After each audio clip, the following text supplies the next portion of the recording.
Amen? So, ang message natin ngayon, the value of victorious lifestyle. At ang ating pulpit message, the victorious of lifestyle. So, alam niyo po bang mas madaling maging victorious pagdating sa spiritual kaysa sa physical? Dahil sa physical, marami kang dapat patunayan at ang malakas, kung malakas ka ngayon, kinabukasan, mas sigit pang malakas sa'yo. So, ang ating mundong ginagalawan ay punong-puno ng competition. Sa business, sa palakasan, sa school, napakaraming competition. Kaya ang hirap manatiling victorious. Pero sa spiritual ay 3 bagay lamang ang pinakamahalaga.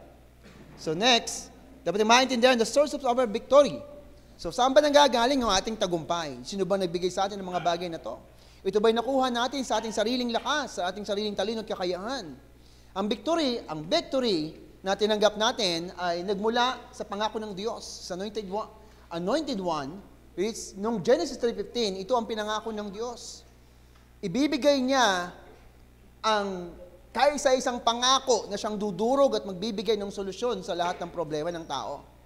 At kailanman ng isang taong nasa ilalim ng fundamental problem ay hindi mananatiling tagumpay. Kahit ma-achieve niya ang tugatog sa mundong ito, mananatili pa rin siyang failure. So pero ipinangako ng Diyos sa spiritual ang tunay na victory, tunay na tagumpay. Walang iba, through Christ. Ito ang pangako ng Diyos sa Genesis 3:15. Na ang binhi ng babae, the offspring of the woman, ito ang solusyon sa lahat ng problema. At kung sino man ang maniniwala sa offspring of the woman, ay magkakaroon ng tunay na tagumpay. And then, siya ay perpektong hari. Sa mundong ating ginagalawan, 2 lang ang haring nagahari. Si Satanas, na may kontrol ng mundong ito, at ang true king, walang iba kundi si Jesus, na siyang dumurog sa ulo ni Satanas, at ang tanging trabaho ni Jesus Christ ay durugin ang ulo ni Satanas. At ito'y nangyari, 2,000 taon na ang nakalipas. Perfect king, tunay na hari na nagbigay ng solusyon para sa kanyang bayan. Ibig sabihin, ang trabaho ng hari, protect his people. Ito yung trabaho ng hari. Ibig sabihin, sa pamagitan ng hari, protektahan niya tayo laban kay Satanas. And then, the perfect sacrifice, Romans chapter 8, verse 2. Sabi doon, ang lahat ng sumampalataya sa kanya ay pinalaya sa batas ng kasalanan sa pamagitan ng Espiritu nagbibigay ng buhay. Ito yung perfectong sacrifice na kahit na yung panahon ni Solomon ay hindi natumbasan. Dahil si Solomon ay nagtayo ng templo, libo-libong baka ang kinatay. Pero hindi naging enough. Pero ang Kristo, mula noon hanggang ngayon, perfect sacrifice ang kanyang blood. Kaya ang lahat ng sumampalataya sa kanya ay wala nang dapat alalahanin sa kanilang mga kasalanan sapagkat ito'y binayaran na ng ating Panginoong Hesukristo. Next, a perfect way. Nag-iisang daan, wala nang ibang daan. Ibig sabihin, siya lang ang tunay na daan para ang tao makabalik sa Diyos. Ibig sabihin, kapag nakita ng tao na tanging si Jesus ang nag-iisang daan sa perfect victory. Dahil ang tanging solusyon lamang sa problema ng tao, kinakailangan niyang bumalik sa kanyang original na creation. Walang iba kundi ang image of God, ang covenant, ang blessing na pamahalaan ng mundong ito. At ang true king na yan, ang 3 titulo na yan na makikita natin sa lumang tipan ay nasa isang posisyon. Walang iba kundi Christ. Sino ang Christ na to? Walang iba kundi si Jesus. Kaya, ang meaning ng Christ, anointed one, nag-iisang solusyon. Wala nang ibang solusyon. Next, perfect guidance. Nung tinanggap natin si Jesus sa ating buhay bilang ating Panginoon, nagkaroon tayo ng perpektong gabay. Ibig sabihin, bawat desisyon, ang Diyos ang gumagabay sa atin. At nagkakaroon tayo ng continuation. Alam niyo ba ang pinakamahirap sa paligsahan? I-maintain ang tagumpay. Ito ang pinakamahirap. Bakit? Kasi napaka-imposibleng umabot ang pagiging champion mo sa ika-3 baitang. I-maintain mo yung pagiging champion simula ngayon hanggang sa mga darating na labanan, ay manatili ka pa yung champion. Dahil ang totoo, higit na mayroon pang mas malakas sa'yo, higit na mayroon pang mas marunong sa'yo, at kahit naman sa negosyo, mahirap i-maintain ang pagiging successful ng isang negosyo. Dahil darating ang panahon, higit na mas may makikilala pang mga negosyo at napakahirap i-maintain. So sa atin, sino nagmi-maintain ng ating victory? Is a perfect guidance. Walang iba kundi ang Holy Spirit.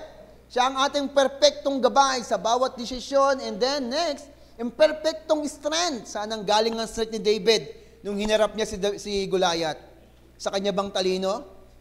Sa kanya bang pagiging biyasa sa training? Hindi. Ang kanyang strength mula sa Diyos. Ibig si Samson, ang lakas si Samson wala sa buhok. Kasi ang paniniwala ng iba, ang lakas si Samson ay nasa buhok. Kaya nung naputol ang buhok ni Samson, humina si Samson. Actually, kung babasahin natin sa Bible, sabi ng Biblia, ang Espiritu ng Diyos ay umalis kay Samson, kaya siya nanghina.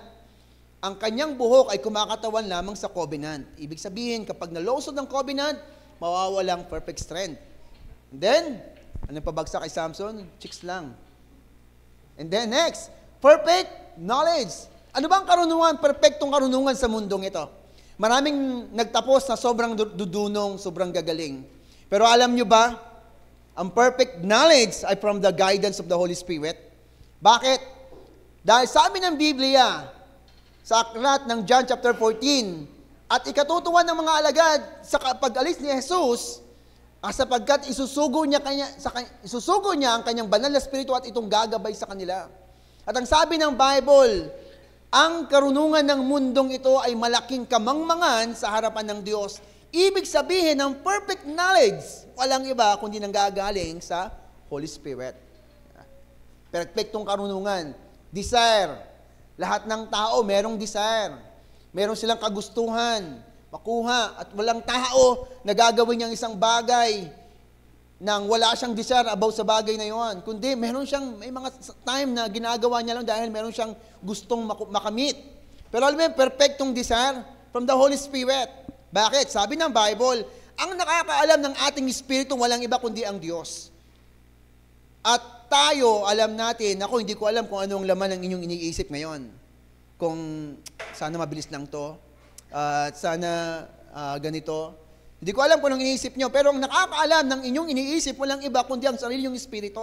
Pero sabi ng Bible, nalalaman natin kung ano ang iniisip ng Diyos, kung ano ang nais ng Diyos sapagkat ang kanyang espiritu ay nasa atin. Ibig sabihin, ito yung perfectong desire. Wala tayong desire sa evangelism. Pero nagkaroon tayo ng desire nung ang Holy Spirit ay nanaan sa ating puso. Actually, pagdating sa akin, wala sa pangarap vocabulary ko ang mag-evangelize.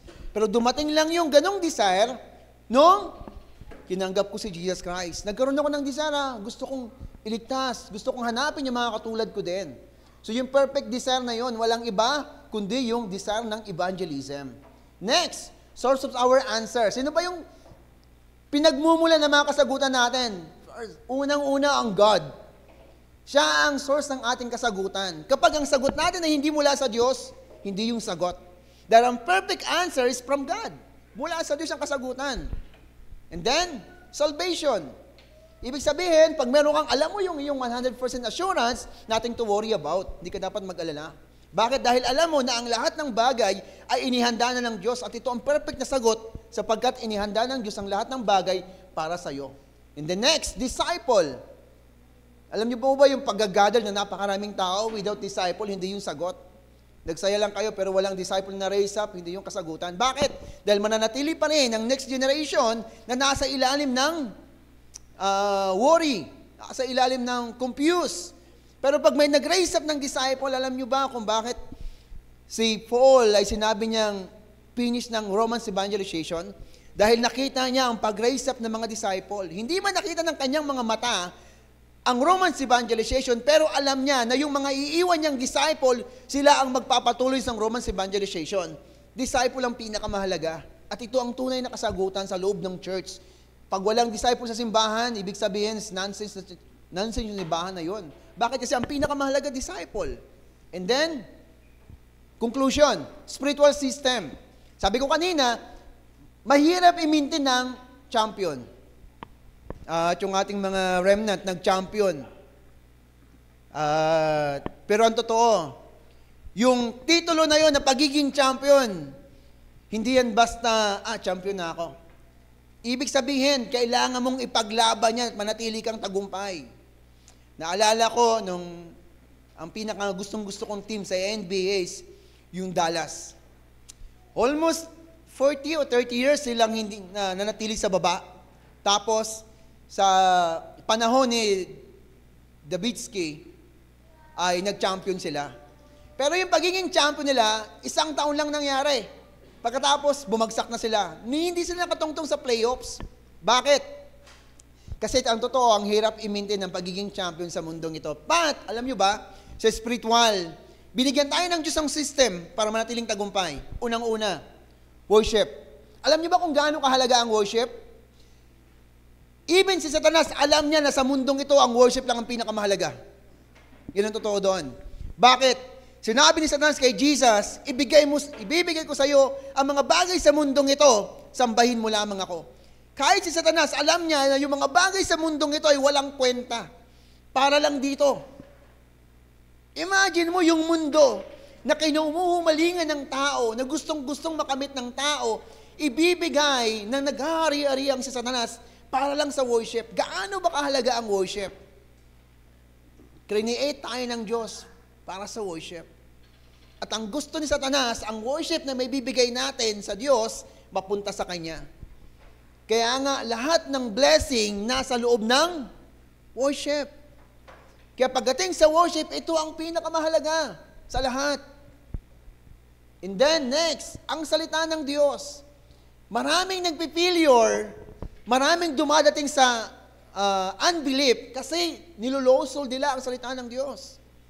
Actually, naririnig natin ang salita ng Diyos, pero hindi natin naiintindihan. Para tong bola na hawak-hawak mo sa kamay. Merong gustong umagaw nito sa'yo. Ganun yun. Ganun ang salita ng Diyos. Hindi hahayaan ni Satanas na umugat ka sa salita ng Diyos. Bakit? Kasi, pag umugat ka dyan, magiging powerless siya. Pero kapag nakapatong lang ito sa puso mo, pag kunting hangin, mawawala, liliparin kung saan-saan dadapo.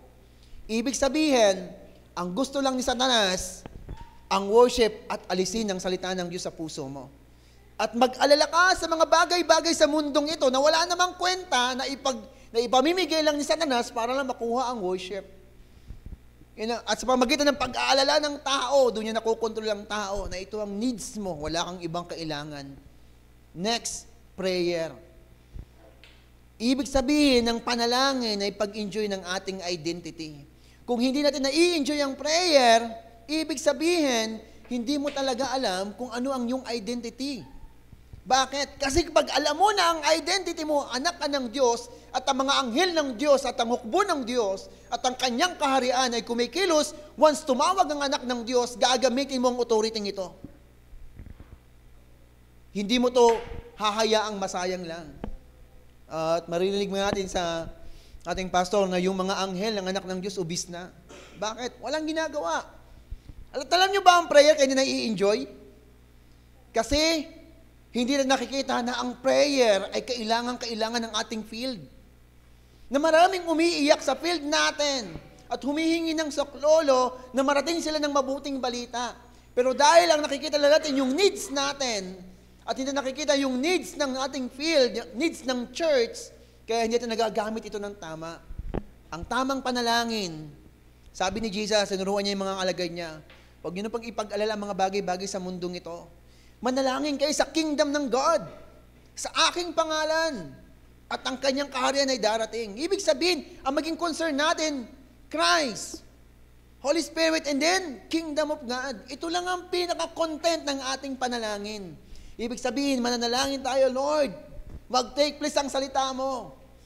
Ang authority ng Kristo ay wasakin ang aming field at erase up ang partisan na siyang magpapatuloy ng sistema sa aming mga field. And then, evangelism. Sobrang nakakatuwa dahil alam niyo po ba, sobrang akong na-amaze. Kahapon, pumunta tayo kila Pastor Edison at yung mga hindi ko ini-expect na makita sa simbahan ay nakita ko doon. At hanggang gabi nandoon sila. Kahit nga ako hindi makapaniwala na yung mga siliran namin, nandoon sila sa simbahan. 3 days na silang nandoon, umaating sa simbahan. At malaking bagay yun. Bakit? Dahil napakahirap dalahin ang tao sa loob ng church. In 3 araw pa, 1 day okay lang. 3 araw pa, grabe kainit. Pero nandoon sila. Ito ang bunga ng evangelism. Ang evangelism, pag nakikita mo na yung mga taong imposibleng maniwala sa salita ng Diyos, nag-i-stay sa church, sobrang sarap sa pakiramdam. At yun ang bunga ng trabaho ng Diyos. Once sinawakan mong sa kanyang salita, once nanalangin ka sa field, makikita mo ang fruit of evangelism. And then, tapos na. Ano ang system na mahalaga para manatiling victory? Worship. Hebreo chapter 10 verse 25, huwag niyong kaligtaan ng pagtitipon-tipon. Bakit? Dahil napakahalagang bagay na ito. Let's pray. Heavenly Father, salamat Panginoon. Nawa dakilang Diyos, manatili kaming matagumpay sa spiritual na buhay. Ang worship, ang word, ang prayer, ang evangelism ay patuloy na ma-imprint, maging rooted, maging nature ng aming pagkatao. At itong maging buhay namin, Panginoon, upang kami magamit mo para i-proclaim ang gospel sa amang sulok ng daigdig. Salamat po, Panginoon, sa makapangyarihang pangalan ni Jesus. Amen.